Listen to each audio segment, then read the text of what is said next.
হাসপাতালের পর আইন কলেজ, সেখানে ধর্ষিতা হলো এক ছাত্রী। ধর্ষণকারী কারা? এই টিএমসিপি ছাত্র নেতা মনোজিৎ মিশ্র সহ আরও 2 টিএমসি কর্মী। তাদেরকে গ্রেপ্তার করা হয়েছে। অভিযোগকারিনীর যে অভিযোগ, সেই ভিত্তিতে পুলিশ যেটা জানিয়েছে বা যে সূত্র থেকে জানা গেছে যে 7:30 নাগাদ এই ছাত্রী তার পূর্ব পরিচিত ছাত্রী তাদের সঙ্গে বৃহস্পতিবার তারা কলেজে গিয়েছিলেন।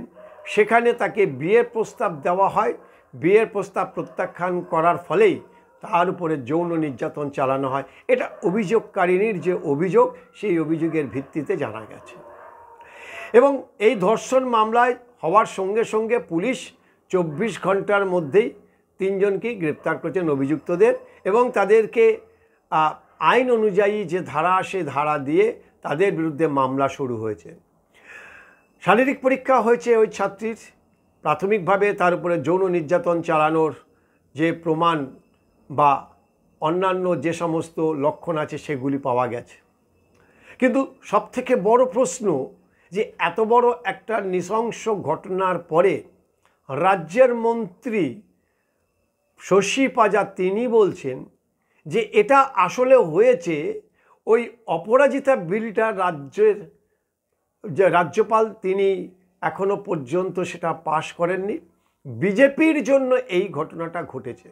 অর্থাৎ অপরাজিতা যে বিল, মেয়েদের ওপরে অত্যাচার হলে তার বিরুদ্ধে কঠোর শাস্তি যে বিল আটকে রয়েছে, সেই বিলটা যাতে কেন পাশ হয়নি, সেই জন্য এই ধরনের ঘটনাটা ঘটেছে। আর ঠিক এখান থেকেই এই অপরাধীরা এরা সাহসটা পেয়ে যায়। এর আগেও রাজ্যের সর্বোচ্চ প্রশাসনিক তিনি ছোট ঘটনা, দুষ্টু ছেলেদের ঘটনা, সাজানো ঘটনা বলে পুরো ব্যাপারটাকে হালকা করে দিয়েছেন।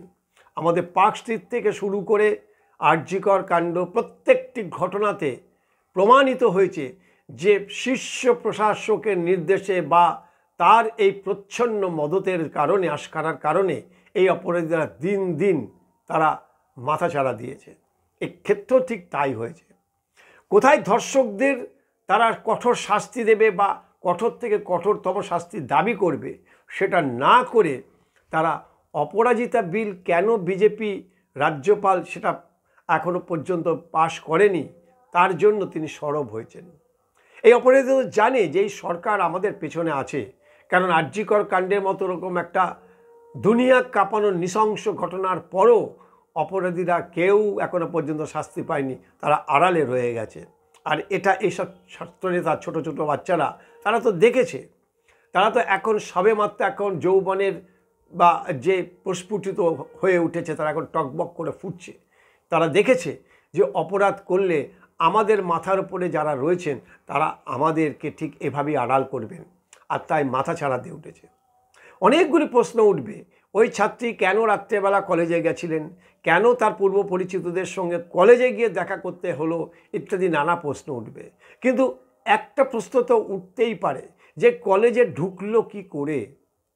এই কলেজ তো ডে কলেজ, অর্থাৎ সকালবেলার কলেজ। বিকেল 5টার পরে কলেজ বন্ধ হয়ে যাওয়ার কথা। তারপরে 7:30 থেকে 10:30 এই 3টি ছাত্র নেতা এবং একজন ছাত্রী কলেজের মধ্যে থাকলো কি করে? কি করছিল নিরাপত্তারক্ষী বা কলেজে সেই নিরাপত্তা ব্যবস্থাটা কোথায়? এই প্রশ্নগুলি চোখে আঙুল দিয়ে দেখিয়ে দেয় রাজ্যটা আসলে প্রশাসনিকভাবে বা আইন শৃঙ্খলাজনিতভাবে কোন জায়গাতে রয়েছে। কলকাতার নারীদের জন্য, মেয়েদের, মহিলাদের জন্য সুরক্ষিত কিনা সেই প্রশ্ন ঘুরে ফিরে আসছে। সেই প্রশ্নে আরও একবার আঘাত হানলো এই ঘটনা।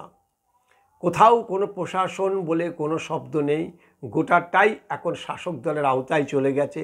প্রশাসন আর শাসক মিলেমিশে একাকার হয়ে গেছে। আমরা বেশ ভালো আছি, আমরা জগন্নাথ, আমরা রাম রাজ্য, আমরা হনুমান চালিসা, আমরা হিন্দু, মুসলমান, আমরা খেলা হবে ইত্যাদি নানা কাজে নানাভাবে আমাদের ডাইভারশন করে দেওয়া হয়েছে।